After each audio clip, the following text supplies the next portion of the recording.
తల్లిదండ్రులు కావాలని మీ కలను నెరవేర్చుకోండి హెగ్డే ఫెర్టిలిటీ సెంటర్ ద్వారా ఉచిత మొదటి కన్సల్టేషన్ పొందండి 8807474474.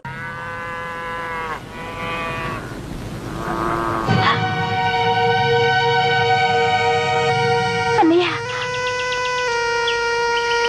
అన్నయ్య అన్నయ్య అన్నయ్య అన్నయ్య ఏమండి ఏమండి సామయ్య గారు మా అన్నయ్య స్పృహ తప్పి పడిపోయాడు కొంచెం సాయం పట్టండి పడిపోయారు పదలరా బాబు నా బాబుకి ఏమైంది నా బాబుకి ఏమైంది ఏమైంది బాబు మీ అబ్బాయి కాదు రామయ్య గారు మా అన్నయ్య మీ అన్నయ్య అమ్మా ఉద్యోగం కోసం పట్ట వెళ్ళిన మా అబ్బాయి వచ్చాడేమో అనుకున్నా ఇంటి దగ్గర వాడి కోసం వాళ్ళ అమ్మ పచ్చి మంచినీళ్ళైనా ముట్టకుండా ఎదురు చూస్తాడు నా బిడ్డ ఎప్పుడు వస్తాడో ఏమో బాబు ఎక్కడున్నావు బాబు బాబు ఎక్కడున్నావు బాబు ఎప్పుడు వస్తావు బాబు పాపం రామయ్య గారు ఒకప్పుడు ఎలాగుండేవారు వాళ్ళ అబ్బాయి ఉద్యోగం దొరకలేదని ఆత్మహత్య చేసుకున్నాడు అది వాళ్ళ ఆవిడ గుండెకి చచ్చిపోయింది ఆ పక్క నుంచి పాపం రామయ్య గారు ఇలా పిచ్చోళ్ళ రోడ్ నంబర్ తిరుగుతున్నారు పట్టండి రా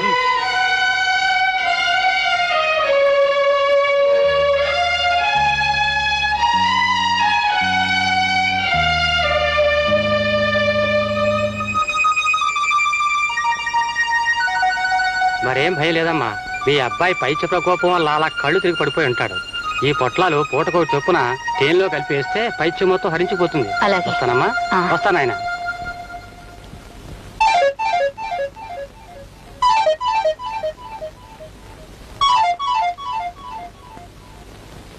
ఏమిట్రా అలా చూస్తున్నావు లింగరాజు గారింటికి వెళ్ళి డబ్బు తెస్తానన్న వాడివి రాత్రంతా రాకపోయేసరికి ఎంత ఆందోళన పడ్డామో తెలుసా అవునన్నయ్యా ఉదయాన్నే నువ్వు చెరువు గట్టు దగ్గర స్పృహ లేకుండా ఉండడం చూసేసరికి నేనెంత భయపడిపోయానో తెలుసా అక్క వాళ్ళు నిన్ను తీసుకొస్తుంటే నేను కూడా భయపడిపోయానన్నయ్యా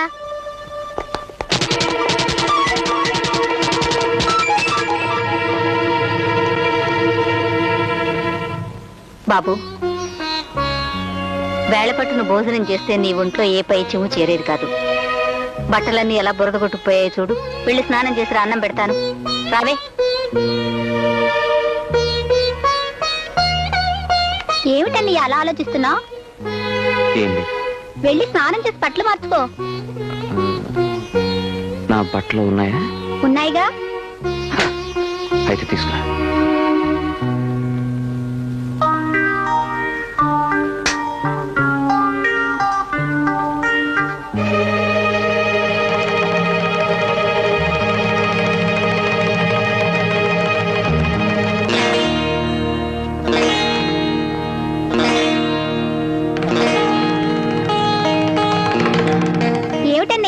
నీ ఫోటో చూసి నువ్వే మురిసిపోతున్నావు ఏం లేదు నా బట్టలు తెచ్చావా ఇవిగో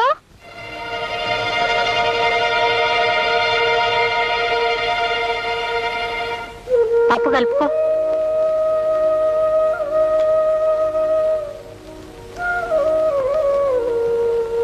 తిను బాబు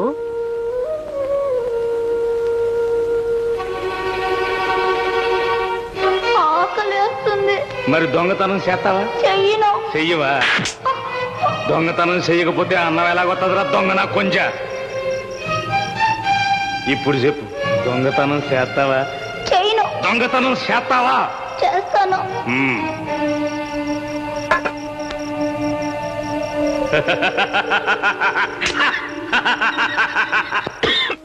అయ్యయ్యో ఎవరో తలుచుకుంటున్నట్టున్నారు మంచినీళ్ళు ఇవ్వే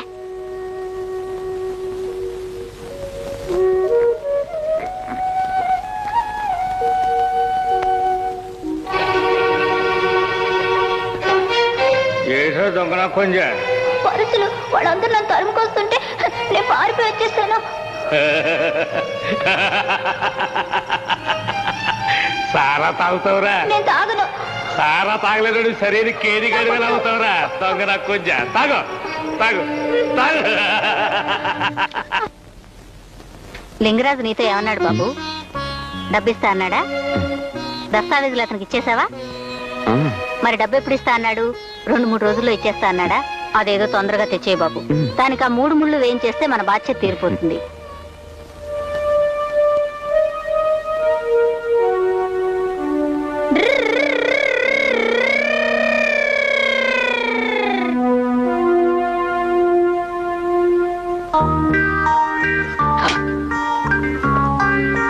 బాబు, ఇంతెండ్లో ఎక్కడికి రా బయలుదేరావు?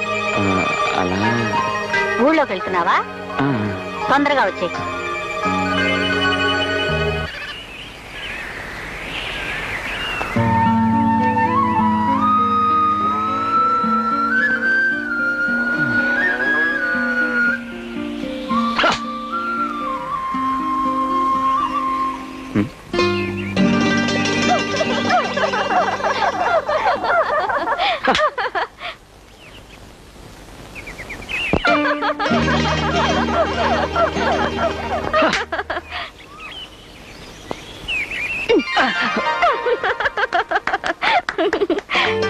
ఏయ్, ఏమిటిది? ఆలస్యంగా వచ్చినందుకు పనిష్మెంట్. ఓ ఏమిటి ఓ? నీకోసం 2 గంటల నుంచి ఎదురు చూస్తుంటే ఇప్పుడా రావడం? దొరికింది బస్సు. ఒంటిగానా జంటగానా? జంటే బస్సు. జంట అంటే జంట కాదు, కన్నుల పంట. వాళ్ళిద్దరు విడివిడిగా ఉన్నారా ఒకటిగా ఉన్నారా? ప్రస్తుతం విడివిడిగా 2, కాసేపట్లో వడివడిగా 1. ఆ సుందర మనోహర్ దృశ్యాన్ని వర్ణించి చెప్పడం నీ వల్ల కాదు. ఆ బైనాకులర్ ఎటు చెప్పు బస్సు. ఎస్. ఆలస్యంగా వచ్చినందుకు నీకు దుర్వార్త. ఏమిటా దుర్వార్తను అడగవే? మా నాన్నగారు మన ఇద్దరు పెళ్లికి ఒప్పుకోలేదు. ఓ ఏమిటి ఓ? పెద్ద అన్నిటికీ ఓ. మా నాన్నగారు ఒప్పుకోలేదనగానే నువ్వేమనాలి? ఆశ్చర్యపోవాలి. అయ్యో లత, నువ్వు లేకపోతే నేను బ్రతకలేను. మీ నాన్నగారు నొప్పించే మార్గం ఏమిటో చెప్పని నన్ను బ్రతమాడాలి. అంతేగాని నేనేదో కథ చెప్తున్నట్టు అన్నిటికీ ఊ కొడతావేమిటి ఓ? అది జంట కాదు, నా గుండెల్లో మంట. ఆహా, పర్వాలేదే. అబ్బాయి గారు బెట్టు బాగానే చేస్తున్నారు. పిచ్చి కన్నా, మా నాన్నగారు మన పెళ్లికి ఒప్పుకున్నారు. ఆ 3 ముళ్ళు నువ్వు వేసేస్తే ఇక నా నుంచి నువ్వెక్కడికి ఎప్పుడూ తప్పించుకోలేవు. అన్నయ్య, అమ్మ నిన్ను అర్జెంటుగా తీసుకురామని చెప్పింది. అమ్మ నీ కోసం ఎదురు చూస్తుంది అన్నయ్య. బాబు బాబు బాబు బాబు బాబు, ఏమిటని ఆలోచిస్తున్నావు? పదా మన కార్లో.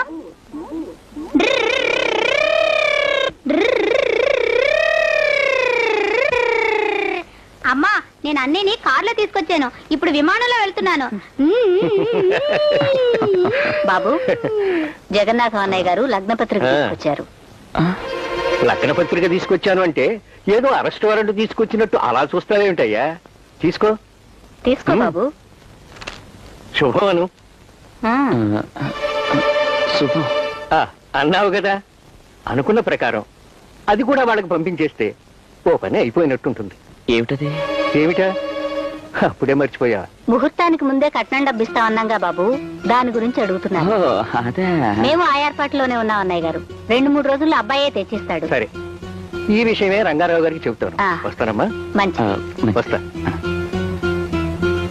బాబు, వాళ్ళు లగ్నపత్రిక కూడా పంపాక మనం ఆలస్యం చేస్తే బాగుండదు.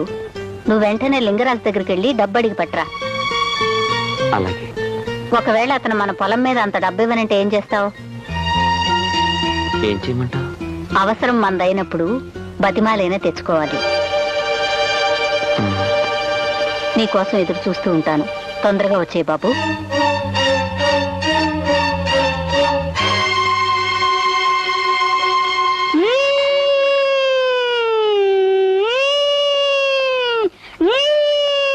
రే బాబు, లింగరాజు గారింటికి వెళ్దాం పద. నేను రాను, విమానం ఆట ఆడుకోవాలి. అది కాదురా, నేను విమానం ఆడతాను. నన్ను లింగరాజు గారింటి దగ్గర దింపుతావా? విమానం ఎక్కు. నేను నీకు డబ్బు ఇవ్వలేదు, పురుగులు పడిపోతావు. నా మొహం చూసి చెప్పు. నాకు కనబడదుగా. లక్ష్మి లక్ష్మి లక్ష్మి లక్ష్మి. నీది ఒక జన్మేనా? అనుభవిస్తావా? అనుభవించి తీరుతావు. లక్ష్మి లక్ష్మి లక్ష్మి లక్ష్మి లక్ష్మి లక్ష్మి లక్ష్మి లక్ష్మి లక్ష్మి లక్ష్మి లక్ష్మి లక్ష్మి లక్ష్మి లక్ష్మి లక్ష్మి లక్ష్మి లక్ష్మి. అన్నయ్య, అదిగో లింగరాజు గారి ఇల్లు. అక్కడ కూర్చున్న ఆయనే లింగరాజు. ఇక దిగు, నేను ఇప్పుడు కార్లో వెళ్ళిపోతాను.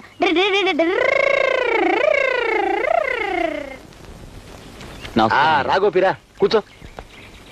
పెళ్లి పనులు ఎలా సాగుతున్నాయి? బాగానే సాగుతున్నాయండి. మీరు దయచేసి అప్పిప్పిస్తే. నేను పెళ్లికి దయచేస్తాను గాని అప్పు మాత్రం మళ్ళీ ఇవ్వను. మొన్నిచ్చిన 20,000కే నాకు పీడకలు వస్తున్నాయి. మళ్ళీ అప్పేమిటాయా బాబు? నాకు డబ్బిచ్చారా? ఇవ్వలేదా? ఫలివాడువయ్యా. వడ్డీ అయితే నడ్డి 1,000 కోట్లు వసూలు చేస్తాను గాని సొమ్ము ఇవ్వకుండా ఇచ్చానంటాం. ఈ తిరకాసు వ్యవహారాలు నా దగ్గర లేవు. కాగితాలు మీద సంతకాలు పెట్టి 2,10,000 కట్టలు తీసుకున్నావు. మర్చిపోయావా? కావాలంటే కాగితాలు చూపిస్తాను. చూపించమంటావా? లక్ష్మి లక్ష్మి లక్ష్మి లక్ష్మి. వద్దులేండి. పెళ్లి పనుల్లో పడి మీరు ఇచ్చిన 20,000 మర్చిపోయాను. అవి చాలడం లేదు. మరో 20,000 ఇప్పించగలరా? మరో 20,000? ఆ రోజునైనా నువ్వు కాబట్టి ఆ పోరంబోకు పొలం మీద 20,000 అప్పించాను. ఇప్పుడు మళ్ళీ నువ్వు డబ్బు కావాలంటే నాకు వినబడదు, కనబడదు. అది కాదండి, మీరు ఇవ్వకపోతే నా చెల్లెడి పెళ్లి ఆగిపోతుంది. నువ్వేం చెప్పినా లక్ష్మి లక్ష్మి లక్ష్మి లక్ష్మి లక్ష్మి లక్ష్మి లక్ష్మి లక్ష్మి లక్ష్మి.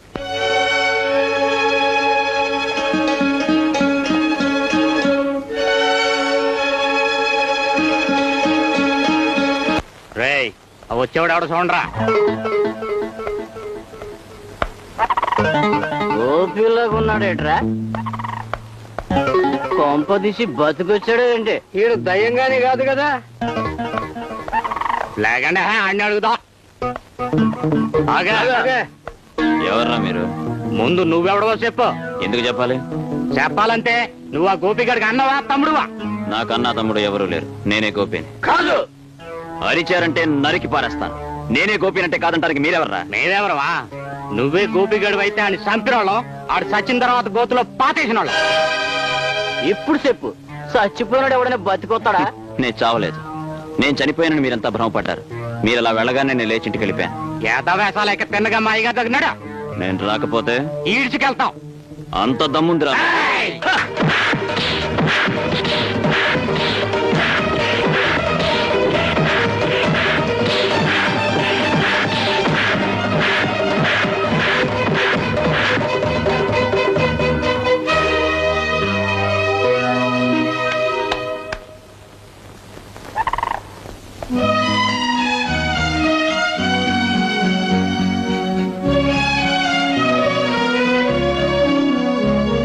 ఏమిటి ఆలోచిస్తున్నావు? గోపి చనిపోయాడని తెలిసిందిగా. నిన్నే గోపి అని అందరూ అనుకుంటున్నప్పుడు నువ్వు గోపిగానే మిగిలిపోవడం మంచిది. అప్పుడు నీకు ఈ పోలీసులు పెడుతుండదు. కాదు, నువ్వే గోపి అని చెప్తే నిన్ను ప్రేమించే వాళ్ళు నువ్వు మోసం చేసినట్టు అవుతుంది. నీకే రకంగానూ సంబంధం లేని మనుషుల్ని నీ ఉనికి కోసం నువ్వు మోసం చేయడం తప్పేమీ కాదు. నీ బ్రతుకు కోసం ఎన్నో దొంగతనాలు చేసి దొంగని ముద్ర వేయించుకున్నావు. నీకేం మిగిలింది? ఏ బంధాలు లేకుండా హాయిగా బ్రతుకుతున్నావు. ఇంతకంటే ఏం కావాలి? బంధాలు లేకపోవడం దురదృష్టమే కానీ అదృష్టం కాదు. ఏకాకిగా బ్రతుకుతున్న నీ జీవితానికి ఇంతమంది చూపించే ప్రేమ ఓ అదృష్టం కాదా? కావచ్చు, కానీ నువ్వు గోపి కాదని తెలిసిన మరుక్షణం నిన్ను ప్రేమించిన వాళ్లే నిన్ను ద్వేషిస్తాను. అందుకే నువ్వు గోపివి కాదని నిజం చెప్పు. నువ్వు దొంగవైనా ఇప్పుడు పరివర్తన చెందానని చెప్పు. ఈ రోజు నుంచి కొత్త జీవితం ఆరంభిస్తున్నానని చెప్పు. బాబు, బాబు, ఊరి నుంచి ఎప్పుడు వచ్చావు బాబు? ఇక్కడెందుకు కూర్చున్నావు బాబు? మీ అమ్మ మీద నీకెందుకు బాబు ఇంత కోపం? పని పాట లేకుండా తిరుగుతున్నావు నేను తిట్టిందనేగా. బాబు, ఏ తల్లైనా కోరుకునేది తన బిడ్డ బాగే గాని కీడు కాదు బాబు. నువ్వు వచ్చి చెరువు గడ్డ దగ్గర కూర్చున్నావని నేను వెళ్ళి మీ అమ్మతో చెప్తా. దాని మనసు కాస్త కుదుట పడుతుంది. బాబు, మీ అమ్మ నేను నీ కోసం ఎదురు చూస్తూ ఉంటాం. వచ్చేస్తావుగా? తొందరగా వచ్చేస్తావుగా? వచ్చే రత్నం, వచ్చేసాడే, మన అబ్బాయి వచ్చేసాడే.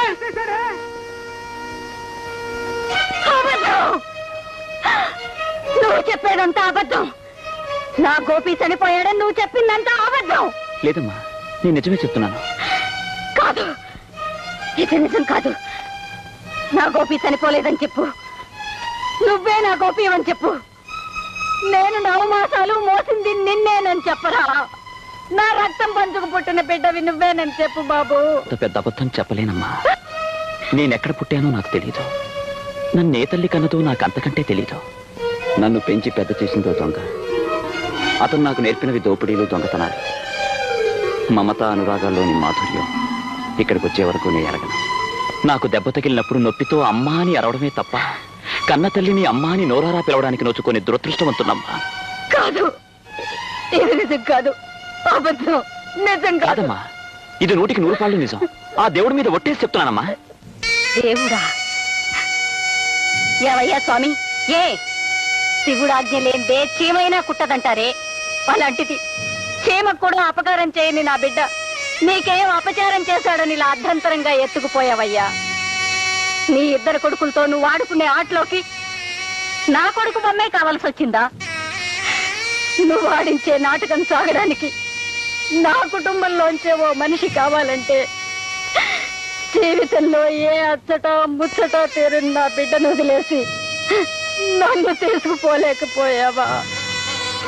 నీ సంతానానికి సావు లేదు కాబట్టి బిడ్డని పోగొట్టుకున్న తల్లి ఆవేదన నీకు అర్థం కాదు. నువ్వు తల్లి తండ్రి లేని అనాథవు కాబట్టి తల్లి బిడ్డల అనుబంధం తెలియక ఇంత రాక్షసంగా ప్రవర్తించావు. బాధపడకమ్మా. గోపి విషయంలో ఆ దేవుడు చేసిన నిర్ణయం కంటే ఆ దుర్మార్గులు చేసిన కుతంత్రం బలమైంది. తల్లి తండ్రి అక్క చెల్లి ఎవ్వరూ లేని నాకు అనుబంధాల విలువ తెలియజేయడానికి గోపి రూపించి నన్ను ఇక్కడికి పంపించాడు మా భగవంతుడు. నేనే గోపీనని ఒక్క అబద్ధం చెప్పుంటే మీకు ఆవేదన కలిగి ఉండేది కాదు. కానీ మీరందరూ చూపించే ప్రేమ ముందు నేను అబద్ధం చెప్పలేకపోయాను. అమ్మా, ఈ అనాథకు వరం ఇవ్వగలవా? కన్న బిడ్డ కడసారి చూపు కూడా నోచుకొని దురదృష్టవంతురాల్ని నేనేం వరం ఇవ్వగలను బాబు? నన్ను చూసి నేనే మీ కొడుకునని భ్రమపడ్డాను. అది భ్రమ కాదు, నిజమైన మీరు అనుకోగలిగితే ఈ క్షణం నుంచి నేనే మీ గోపినవుతానమ్మా. బాబు, అవునమ్మా. మీ గోపి మీకు మీ కుటుంబానికి ఏం చేయాలని మీరు ఆశిస్తారో అవన్నీ నే చేస్తానమ్మా. వద్దు బాబు, వద్దు. పోయిన బిడ్డ ఎలాగూ పోయాడు. ఆ పోలికలతో ఉన్న నీ మీద మా బరువు బాధ్యతలన్నీ మోపడం అది నా స్వార్థమే అవుతుంది. కాదమ్మా, ఎంత మాత్రం కాదు. ఈ సమాజంలో గౌరవం లేకుండా గమ్యం తెలియకుండా పరుగులు తీస్తున్న నాకు మీరు నా తల్లి కావడం నా పాలిట వరం అవుతుందే కానీ మీ స్వార్థం అవుతమ్మా. చెప్పమ్మా, నేను మీ కొడుకు అనిపించుకోవడానికి తగనా? ఈ దొంగని మీ కొడుకుగా భావించడానికి సందేహిస్తున్నారమ్మా?